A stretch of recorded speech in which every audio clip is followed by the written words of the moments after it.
Sengwile futhi bazalwane ngesibili to talk to you. There is one thing that I believe in. I believe in the miracle of information. I don't believe in a miracle that Bonabanbawa or Benzeli, but I believe in information that will change the life of people. I want to see people's life being empowered, changed. Hallelujah. And to me, that alone is a miracle. Ingozi yokungabi ne-information ile enza ukuthi ugcine sowufuna ukwenza izinto zenzeke. Uyazenza wena because awazi ukuthi zenzeka kanjani. But once uba ne-information, izinto zenzeka ngendlela okumele zenzeka ngakhona. You don't even force anything to happen because people understand. So there's somebody othi kunabantu uma ushumayela izwi, they sleep. But once you say to them, can I prophesy? Because that is what they want. May I believe as a church, we need to have information. Sing I'm ignorant. Because ignorance is a refusal to know. Moreover, information is at our disposal, but people are refusing to capture it.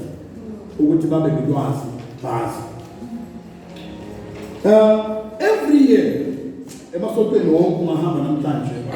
kuna ma declaration alunyaka ukuthi lo nyaka lo unyaka wani angisho bazalwane kukhona umunye owashuta something omunye aphethe abafana abayi3 baphethe amatshe bagijimisa umfundisi bathi uthe kulo nyaka bazoshada kulo nyaka bazothola umsebenzi kulo nyaka abatholi next unyaka uzuphelile bamgijimisa ngama-backstage ukuthi ukhuluma mama.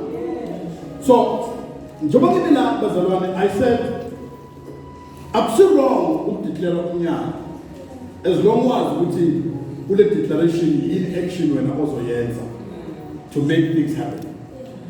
Uma ngathi unyaka we breakthrough, then the breakthrough izazenzekela ungenzanga next week, just kube ne breakthrough. Just because mina I've said lo nyaka lo unyaka wani we breakthrough into zakho ziyakuya kulo nyaka injoletho ba. Amen.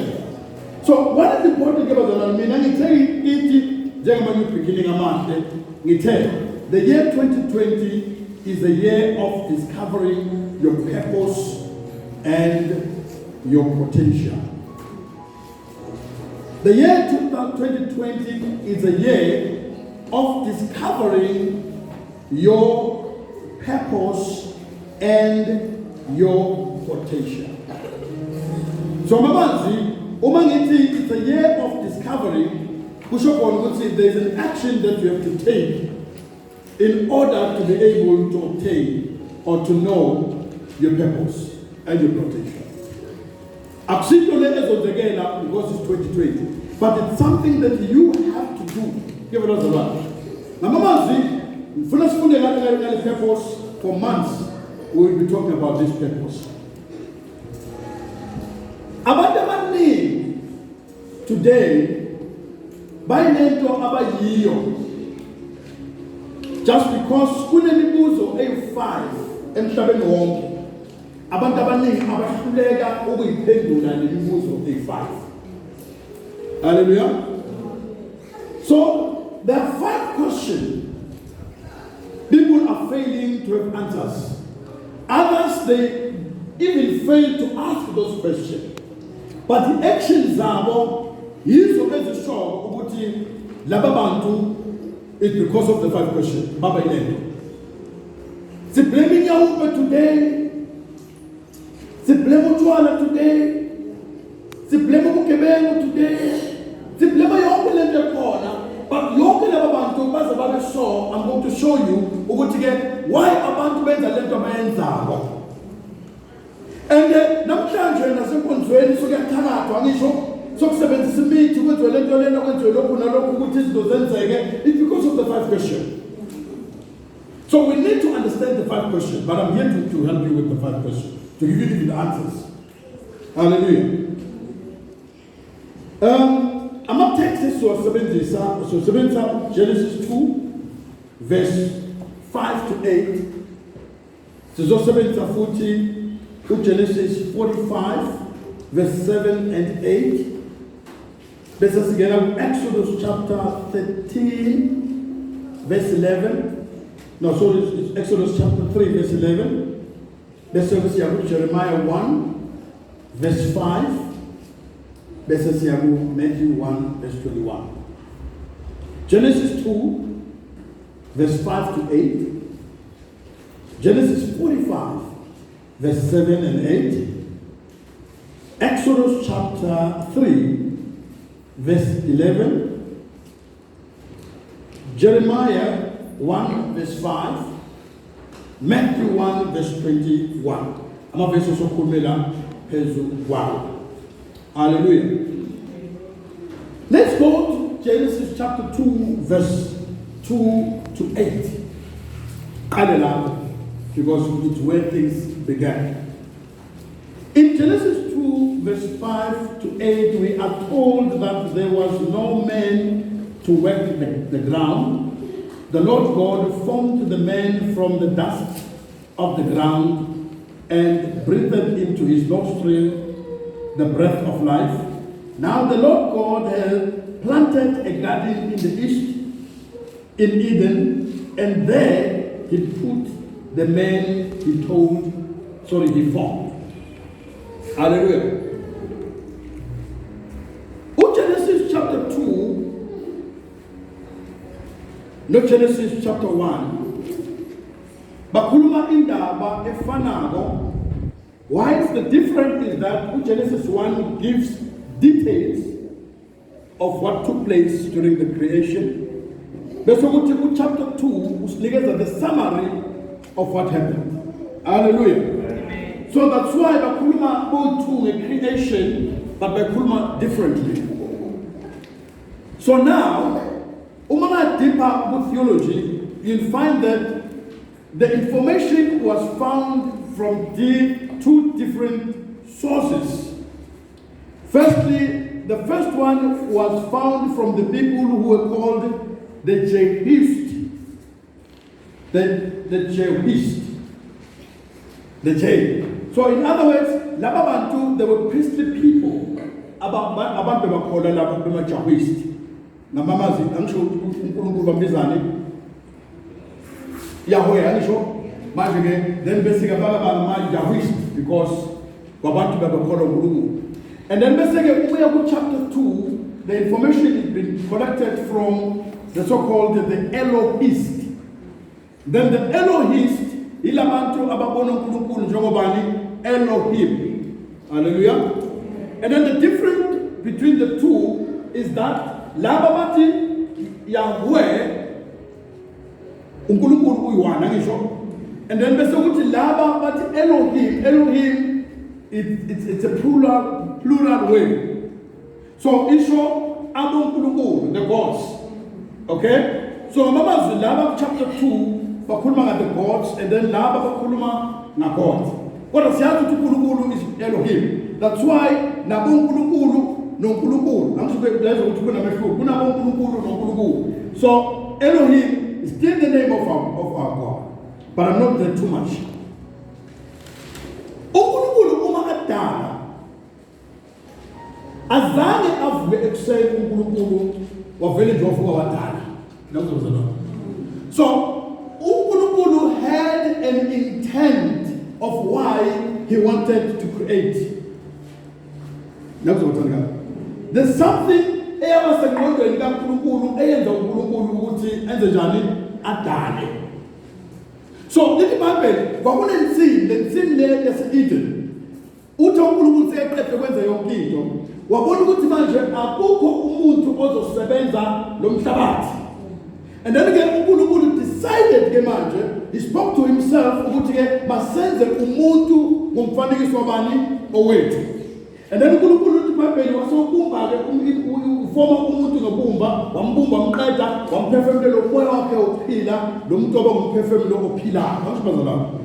And then again immediately uma uAdam evuka, then Adam uNkulunkulu emtshela ke manje, look, wena ke uzosebenza la ensimini and wena uzowetha onke ama-animals aphila konke kuzothiwa wuwe. Lokho uzokusho ozothi kuyimfene kuyoba yimfene. Nakuzozela. And then now uNkulunkulu ukhuluma noAdam ke. Umnikeza ama-instruction emtshela ukuthi ke zalana mnande after sekamlethele uEva, zalana mnande and then kufanele umhlaba nobuso nomnqobe nobuso asho bazalana. But now into ebalulekile la sibona uNkulunkulu enjenge-manufacturer. Nakuzothandeka. A manufacturer, umuntu o-inventa something. Uma I-inventa lo muntu lento yakhe, uyayi-inventa, aqeda ukuyi-inventa, bese wenza njani? Uyifaka igama lakhe kuyo lo. That's what I'm nabona la? Le Belinga, nebona Belinga. So, le gama Belinga kulento alifakwa lento isakhiwa. Uma baqeda ukuyakha lento bayiqedile bayayiphasisa ukuthi lento le izawudlulisa isound.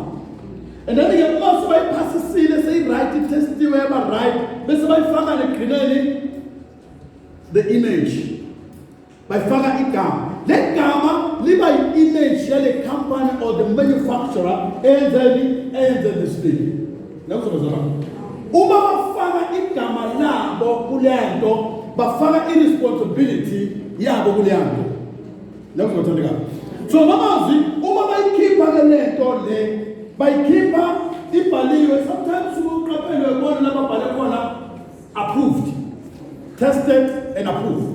Imoto lezi uma iqeda kwenziwa zenza sure ukuthi bazithatha baziteste ukuthi yonke into right. Bese ke yaphasiswa ke bayifaka right. Kunabantu abasebenza lokho nebazalwana. And then ke uma iphuma ke le product le iba sebathatha le bhuku esithi i-manual, yabona i-manual bayibeka phezu kwalento le uma sebayipackage. And then le bhuku ababeka la ile bhuku elitshela mina nawe othenga lento ukuthi lento le isebenza kanjani ukuze ikwazi ukufeza the intent of the manufacturer. So mamazi isitshela manje ukuthi ke lo muntu uma enza lento injongo yakhe iqondo yakhe nokunani ukuthi lento le ayenze, and lento le kumele ifeze lento the manufacturer eyakhile yakhela yona. Nakuzolo. So then again uma iphuma ke ifika kuwe before wenza everything, that's why the manual is on top. Ukuthi before yofika kulanto qala ngani ngemanual.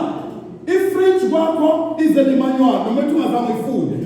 I-hi-fi wakho ize nemanual but azange uyifunde.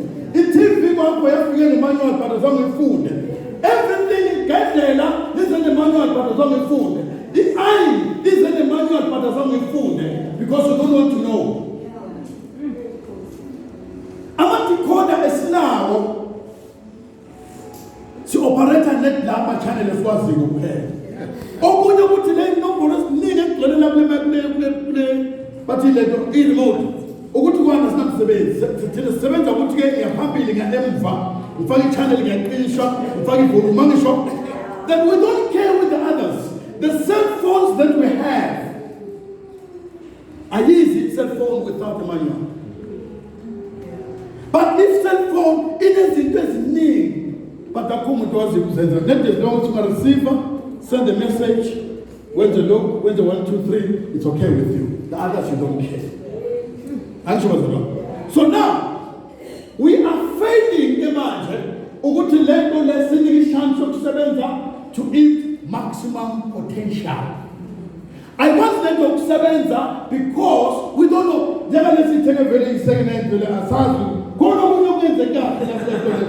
But the only thing Tina is enjoyable it's when you keep the sound, then you feel like, but when I need to figure out niggas balletto, when I figure out the letter, you keep any sound on my ass. So, Uma Adala Umuntu, $1 with a purpose. And then again, Uma Adala Umuntu with a purpose, what about that Umbana was so far Emmanuel? I beg Emmanuel. know about yourself. Funda ube. Amen. Mabhayibheli akhona emakhaya akhona walofundayo. Amen. Kuyabekwa into ezibekwayo. The information about you is hidden into the Bible. You don't know about yourself. What's that to funa udle shebesiso awu divorce awu na nethi uzozazi kwelezi ndawo nokugcoka nalo, but you don't know about yourself. That's why people are causing destruction to themselves because they don't know themselves. They don't know because that question about the problem. Question number one, write down. Question number one, who are you? Amen. People don't know who they are. About the earth, what about it?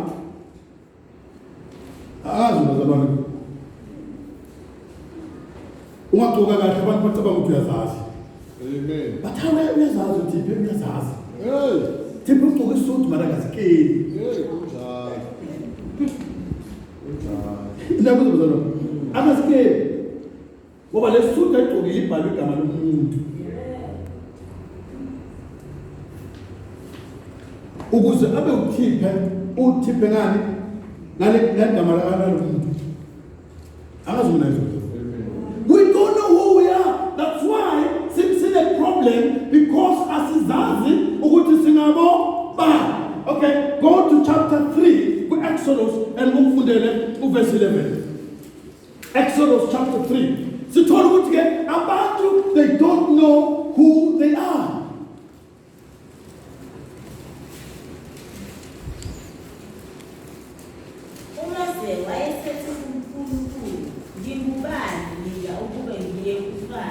Ebazalwane. Ngingubani bani? Moses ufunde kangaka. Kodwa awuzazi ukuthi ungubani. Angazi manje lokho. Ufundile nomuntu uze kuthiwa wafunda imfundo ephakeme ene-wisdom afundiswa ama-major. Wafunda imfundo yamakhosi. He was an architecture. Uyena bekashama plan akuphi aseGibhithe uMoses. He was a learned man. But uNkulunkulu sekafuna ukumthuma ubuza uNkulunkulu konke ngubani. There are many things that you have lost in your life just because you don't know who you are. Amen. Always ubakhona izinto ofuna ukuzenza ukuthi lezi zingakhona kungazibuka ukuthi mina ngizikhona lezi. Always, you don't know who you are. Most people know who they are from other people who told them who they are. But tell you what to stone. And who's too much. But tell you what you'll never make it in life. And the value you're not making it in life. But tell you what you're not fundana. You'll never make it in life because of fundanga. You'll never make it. Now, but to 2020, middle class. Masukuna middle class. Kuna abantu beyimoto abahlala esentini. Abantu abahlala emadrobheni amakhulu. But they are going to suffer ikolotobana. Amen. We're talking about learned people, doctors.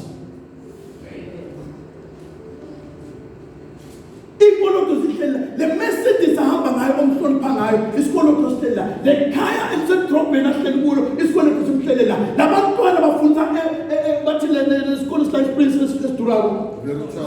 I want to say Veritas, but if Veritas is Lena, I'm going to look and it's not sweet because if Veritas is Lena and then Bakuma and Umuto Pili Nandi, who's a Mutalian the Mutudo, Uzama, Utola identity of Funta Veritas. Uzama, Utoli identity again, what drive Mercedes, who drive Uzama, Utoli identity of Tala National Park.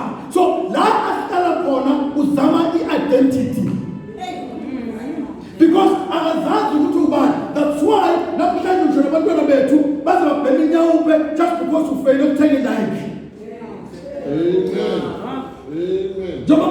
uthenge iNike akusanamsebenzi ke sengiyazibhemela ke akusanamsebenzi.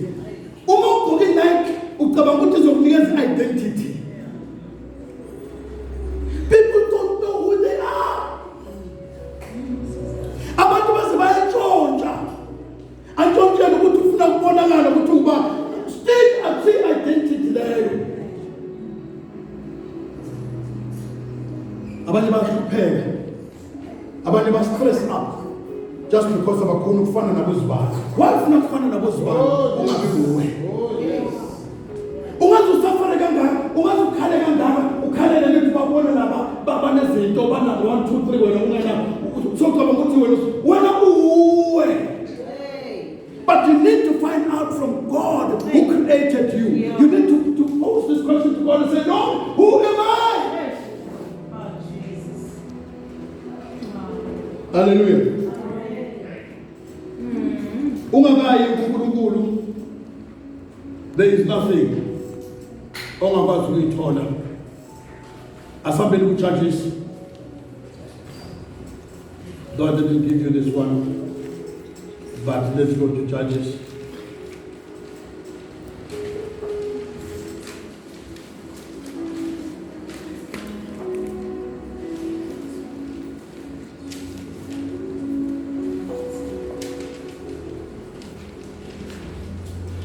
Very often, Judges chapter 6, verse 11. It says, I just want to quote this line. The Lord is with you, mighty warrior. And then verse 14, the Lord turned to him and said, go in the strength you have and serve Israel out of Midian's hand. And I'm sending you. And then Gideon responded to verse 15. But Lord, Gideon asked, how can I save Israel? My clan is the weakest in Manasseh, and I am the least in my family. The Lord answered, I will be with you, and you will strike down all the Midianites together. uNkulunkulu ngeke aye kuMoses. Ngiyolothola uMoses ongeke akhona ukwenza lokho uNkulunkulu athaka kwenza. Nawuzozaba uNkulunkulu uma enza just like uNkulunkulu manufacture. Angeke sifake le intambo kule mixer. Kanti le mixer le ngeke ikhiphe sound. Nawuzozaba uma siya lapho basiyazi ukuthi lento le ize ibe khona because ikhona ukuthi khiphe ini isound. So yiko sifaka intambo la. So uma uNkulunkulu aya kuMose, okokuqala impilo kaMose yabonwa abazali bakhe asazalwa ukuthi lo mntwana is not an ordinary child. Yiko baba nesibindi sokumfihla emveni kuba abantwana bonke kudidlela ukubabulala. Bamfihla baze bamthatha after 3 months bamfahla emfuleni nasebazalwana. And then uNkulunkulu took care of Moses asathi umntwana. And then again uNkulunkulu wenza sure ukuthi Moses kumele abe educated. And uNkulunkulu uyazi ukuthi why Moses kumele abe educated. And uNkulunkulu chose the type of education okumele obtain ubani uMoses. So when Moses was now educated, hallelujah, then now he is ready to do what I want him to do. So I kept you, Moses, among all the children who died, but now I want to peel it for this purpose. But Moses, because he don't know who he is, and number 2, he don't know where he come from. That's question number 1. Where do you come from? The source of where you come from.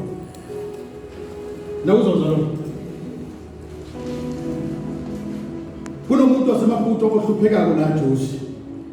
Letho kusho ukuthi ubuya kuphi? Hayi ukuthi uNkulunkulu nomuntu lo umenze ukuthi azohlupheka emhlabeni. But the problem ila abuya khona. Kunabantu abane problem today because of the home they come from. Kunabantu abane problem because of the parent they come from. Amen. Give it a go. We are thinking close to wena qha warrior. Ngithi ushotela abantu ababiza ngamaqhawe not those. uthi manje hamba ngalamandla ngoba unani wena unamandla. Gideon is not even aware ukuthi unamandla. Uthi Gideon no bukala mina isizwe sami theka Benjamin yilesi slave phansi egcineni and then I'm footing in last born. So there's nothing engakhona kuyenza mina because usukule family ephansi. Ushilo mfana wami lapho athi ungazibukeli phansi, ungenza abantu bakubukele phansi.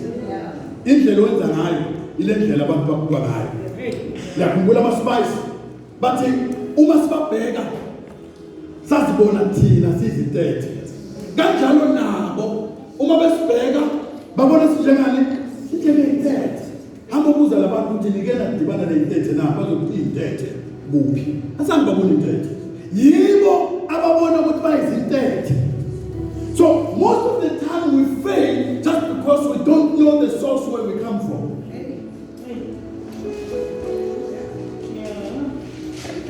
Kunezinto lezi uma abafana ufuna uzodlala i-keyboard uqala kuze ukuthi udlala ngayo. Nina mfundisi uthi wena nosiliyama athi noma ngayazi ukuthi namba but athi uma kuyamahambo uyibona nekuzomusa uhlonipha le gama Yamaha, where this thing comes from yakhe ubani uyamaha. So abantu ukuthi babuyaphi babheka isource abangabuyibuyi asibuyi kubazali bethu bathandekayo. Sibuya kubani kuNkulunkulu. Isinkwa asivele eBekhari sivela kuFlower. Uma ungacabanga ukuthi isinkwa sivele eBekhari wesikhohlisi. Isinkwa sivele eBekhari. Isinkwa sivela kuphi? kuFlower. IBekhari likhona kaphuma isinkwa. So abazali bethu eBekhari nekuzolosokela. They've got nothing to do with our individual life. Zalo mama ungakwazi ukubhala nokufunda. She never been to school. But akusho ukuthi kumele ukuthi thina sifundi mama akafundi. No. Thina siyafunda namhlanje. And lo mama wafundanga ufisa ukuthi abantwana bethu befundane bafunde. Amen. Abantu bami niyofuna esikoleni, noma ngizazange niyofuna nini esikoleni. Noma ngifundanga nani bantu bami thina zange siphele chance yokuthi sifunde. Kepha nina ambayofunda abantu bami. So awukwazi ukuba ne-blame because of abazali abakuzele. Mina baba uzowafa zangigqoke ngisho lebhluko lathemabuye. Amen. Azange ngithengele nothing. Into nje ngayithola kuye isibongo kuphela. And then after that they said he's dead. Azange siye nasemngcwabeni wakhe asimazi ukuthi wafela kuphi. Kuze kube namhlanje we don't know ukuthi baba washonela kuphi. Sathola nje ukuthi washona baba. Baba kuphela. But lokho akusho ukuthi ngine-excuse yokungaphili just because of that.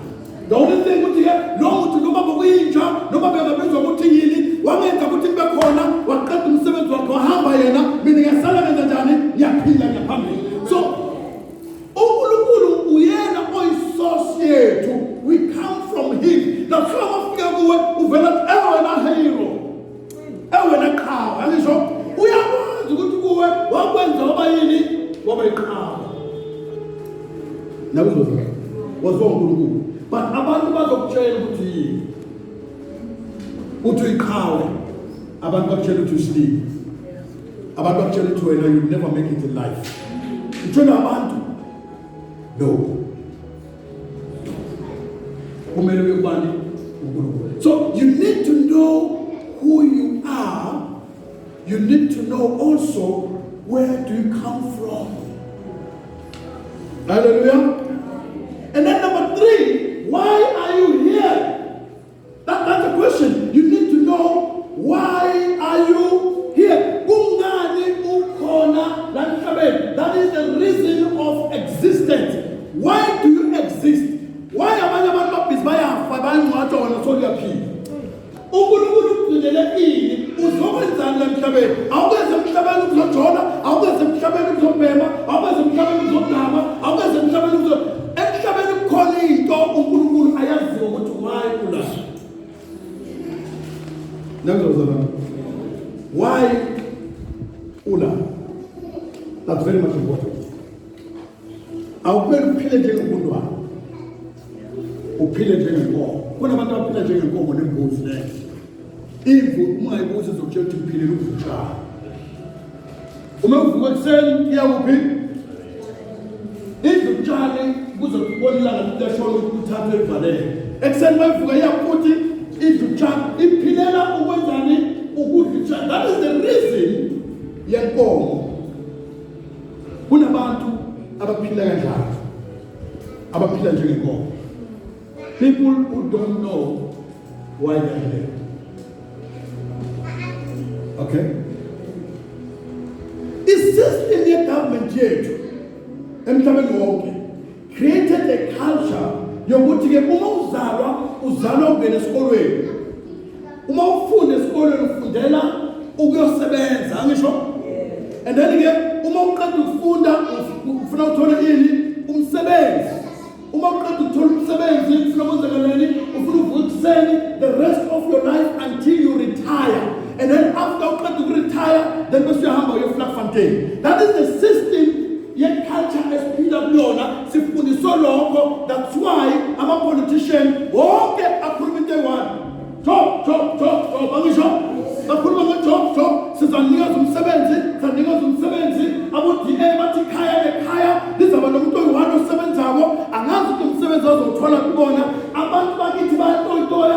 South Africa because they don't know why they exist. You don't exist in order for you to be employed, but you exist in order for you to be deployed.